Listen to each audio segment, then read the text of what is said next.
Welcome to part 2 of my review of Man of Steel. In this video, I'll be tackling what I perceive to be two of the most debated topics among the fans: the massive destruction caused, and the controversy over Superman killing General Zod. There's no denying that Man of Steel likely featured more destruction than anywhere else in live-action Superman portrayals. Damage estimates to Metropolis indicate 129,000 dead, 250,000 missing, and 1 million injured.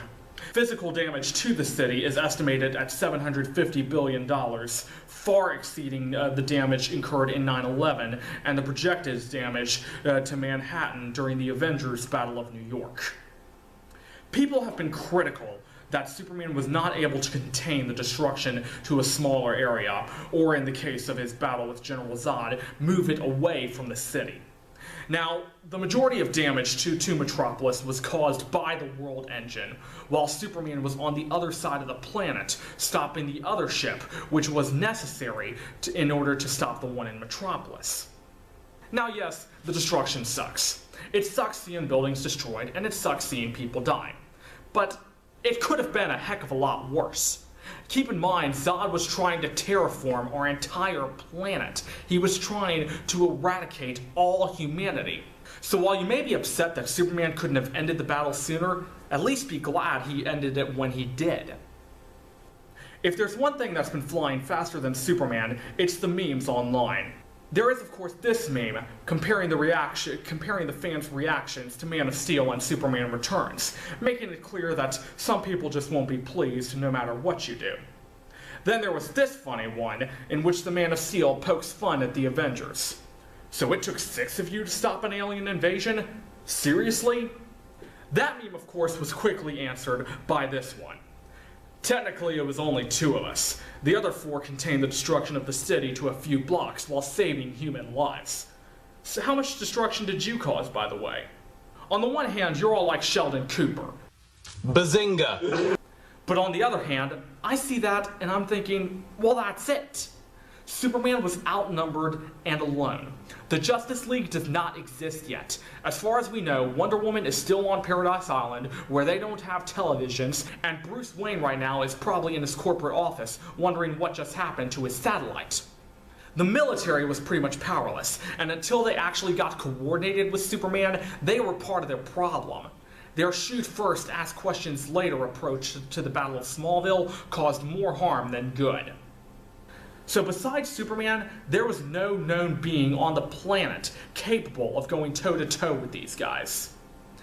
At the risk of starting a who's stronger debate, imagine if the Incredible Hulk had to go up against a half a dozen abominations. And imagine if while 2 of them were pinning him down in Harlem, a 3rd was parading around Manhattan. This level of destruction is certainly nothing new in action movies. For better or for worse, advancements in special effects technology have yielded more efficient ways to wreak havoc and destruction upon any unfortunate movie populace. I've been a fan of Star Trek for several years, and when Abrams' 2009 release came out, the thing I lamented most about it was how much of a total bloodbath it was. The people aboard the Kelvin, an entire fleet full of cadets, the entire planet Vulcan. Take a look at some other superhero movies. A lot of things got blown up throughout the Dark Knight trilogy.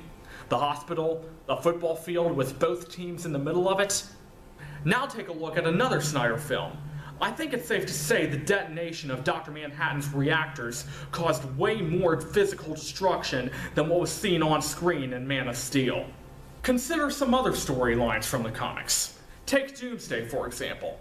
If a live-action movie were made that actually stayed true to that comic book storyline, its destruction today would at least rival Man of Steel's.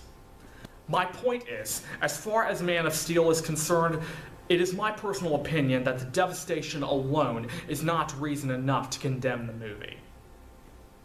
I have seen a lot of arguments back and forth over the decision to have Superman actually kill General Zod.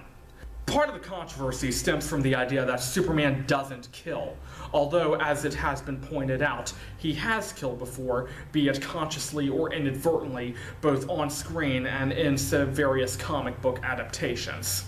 The whole not killing thing was brought about during the controversies that led to the creation of the Comics Code Authority and a precedent set by then DC Comics president Whitney Ellsworth. But with regards to the act in Man of Steel, a thought occurred to me that I am not sure if anyone else has actually considered yet. General Zod killed himself. Let me explain my reasoning. As I'm sure at least some of you are aware, the phrase suicide by cop describes people who act in a way as to deliberately provoke a lethal response from law enforcement or a legitimately armed individual. This phenomenon can be witnessed in real-life news reports and crime dramas. It can even be seen in other adaptations of comic book heroes.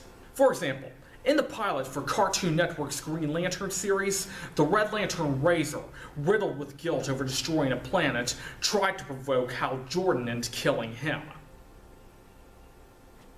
You'd like that, wouldn't you? But you're not getting off that easy. You'll live with the consequences of what you've done. No! You must kill me! I'm the one responsible for all this death and destruction!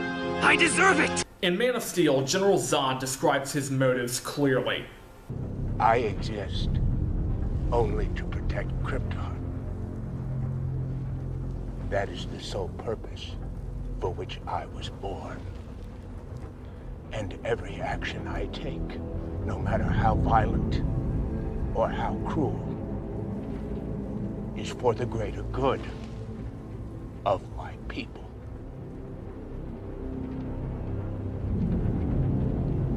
And now, I have no people. My soul.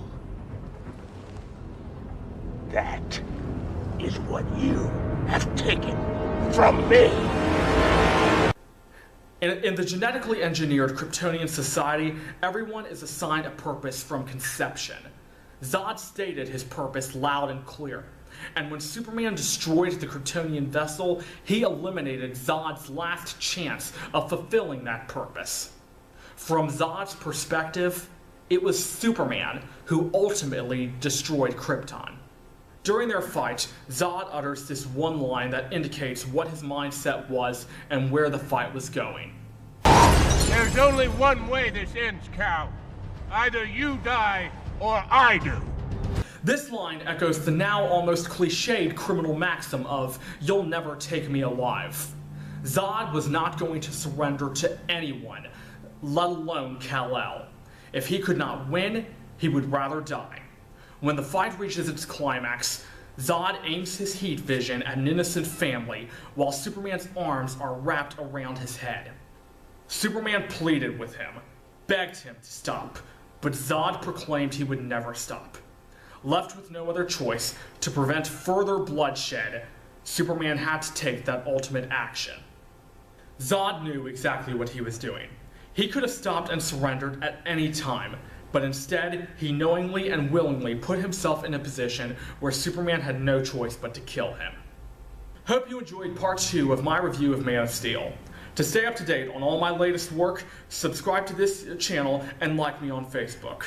Stay tuned.